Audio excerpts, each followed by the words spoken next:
Tourism became the industry that was hit first and hardest by COVID-19. Travel and tourism is a global employer to 330 million jobs. Are governments doing enough to help this industry? For countries reliant on tourism, how is this affecting the economy? And what will it take to make people feel safe enough to travel again? The outbreak on the industry is unprecedented. The travel and tourism market is predicted to see a loss of 100 million jobs in 2020, according to the World Travel and Tourism Council. As the world tries to get back to a new normal during lockdown, governments have outlined a staged reopening for most industries. While shops, bars and restaurants slowly start to reopen around the world, the recovery process for the travel industry will be complicated and lengthy. In the UK, the tourism sector accounts for almost 4 million jobs, or 11% of the entire workforce. With so many jobs relying on this industry, is the government doing enough to preserve it? I think the government has had a tricky scenario to try and keep business as a whole alive during this pandemic. I wouldn't say they were picking on any particular industry over another. I think naturally travel and tourism requires people to be together, and so naturally that would be the last thing they sort of switch back on. I mean, the government is definitely focusing on the economy, certainly, but I don't think that the travel industry has necessarily been the focus of their attention, really. The government has offered to extend the furlough scheme until October. Small businesses in hospitality and leisure can also apply for a separate grant fund. But is all of this enough to get an industry vital to the economy back on its feet? I think other countries, not the UK, will decide that they want to preserve a national airline because they think it's a good idea. But mostly it's just about conserving jobs and, I guess, conserving connectivity, with the awareness that we do sort of need both of them, and that if you decide to let all airlines fail, or all your airlines fail, then that's going to leave you in a very exposed position when things change. Air travel has been one of the hardest hit industries in the early days of the pandemic.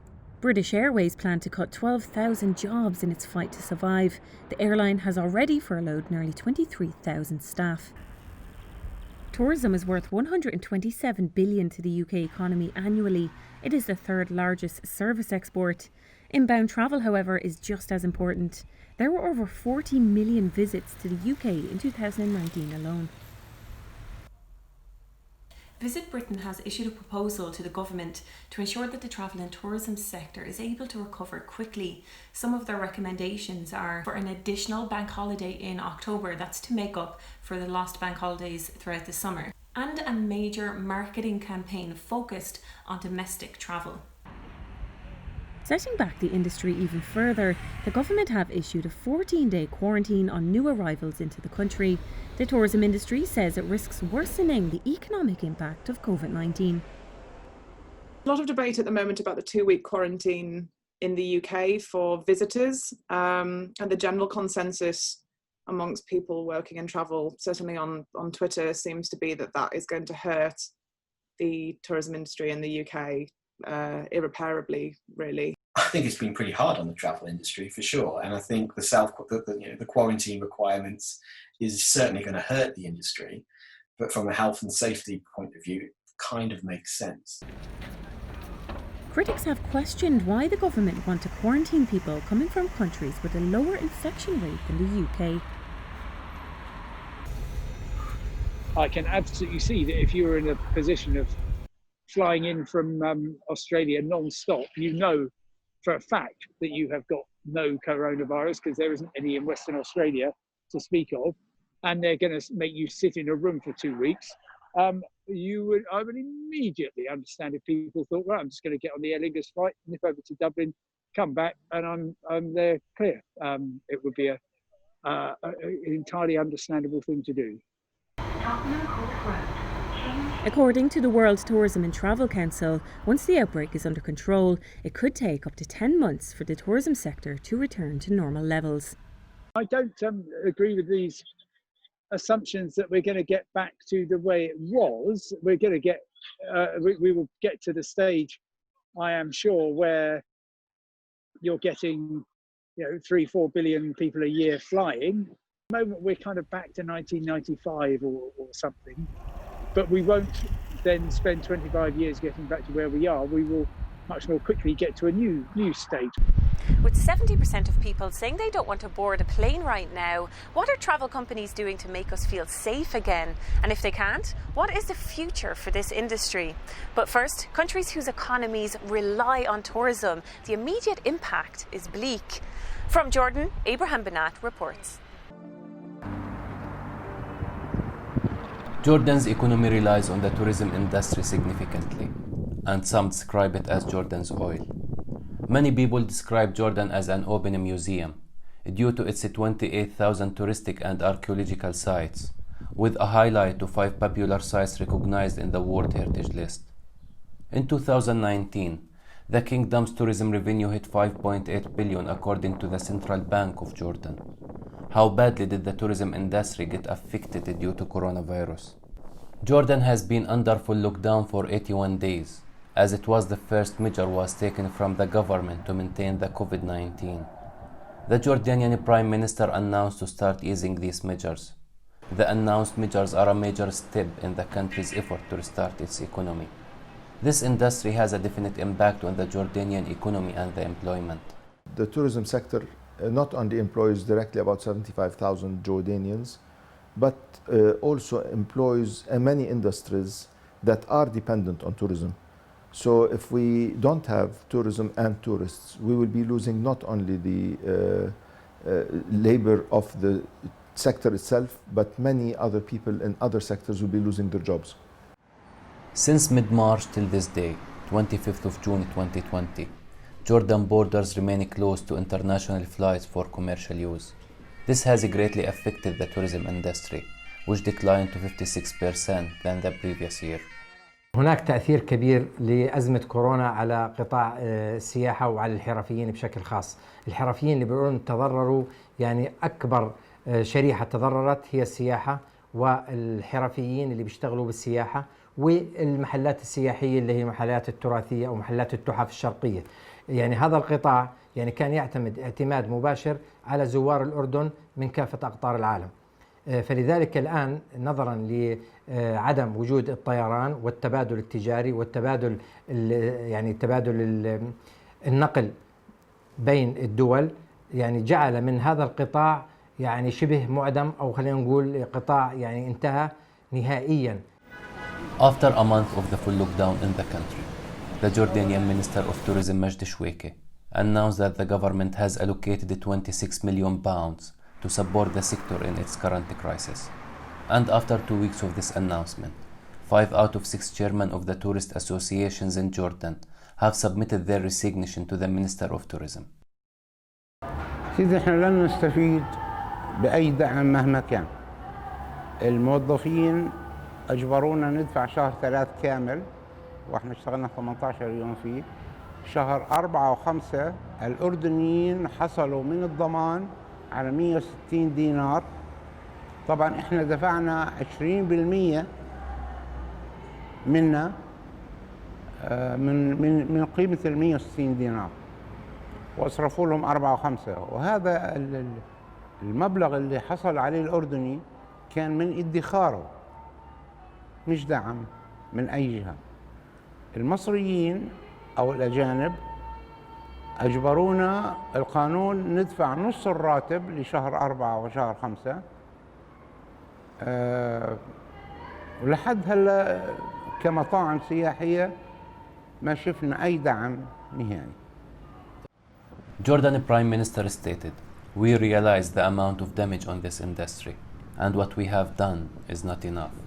Thus, the pressure of finding solutions has increased on the government.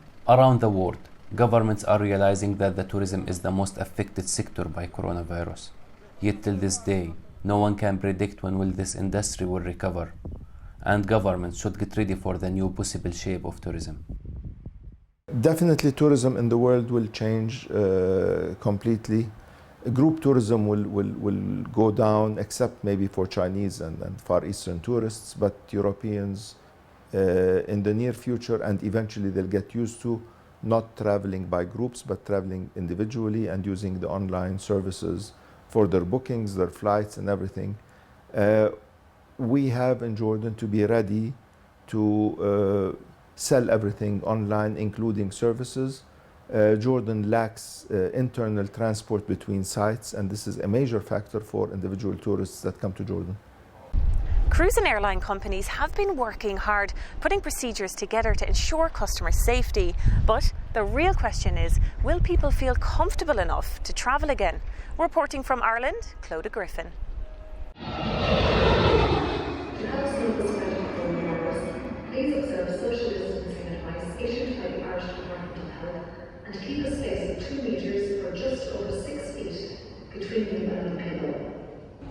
With the travel industry in turmoil, it is clear that a drastic change is needed to comply with updated health and safety standards in order to encourage people to travel once again. Many Aer Lingus staff members like David here have been forced to find new ways to make money due to flights being reduced to just 5% capacity. We've all taken a pay cut at the moment, and we've taken another reduction in our hours as well, so we're even less flying, and we've had to let a few people go as well. If a flight is cancelled by an airline, then a customer has the legal right to be issued a full refund within 7 working days of the customer seeking it. Many people have been waiting over 2 months now. Aer Lingus, Ryanair and Irish Ferries have all stated that they're dealing with an unprecedented level of customer requests due to the COVID-19 pandemic. Uncertainty and bad handling of refunds has led to a lot of mistrust amongst the public. Aer Lingus and Ryanair have both been offering vouchers instead of refunds for cancelled flights, which goes against EU refund laws. If your flight is cancelled, of course you are entitled to your refund. However, Aer Lingus are trying to keep the business, so instead they are offering vouchers, and they're offering like a 10% extra from your original fare. They're not making money, but they're not going to lose as much money then by doing so. With customer loyalty at an all-time low, many travel companies are keen to gain back trust. Amongst the things changing are the many new guidelines that travel companies must follow in order to operate during COVID-19.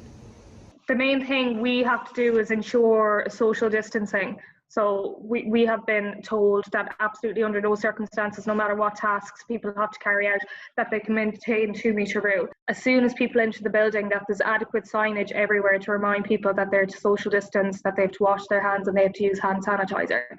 So what are travel companies doing to impose social distancing and COVID-19 guidelines throughout their services?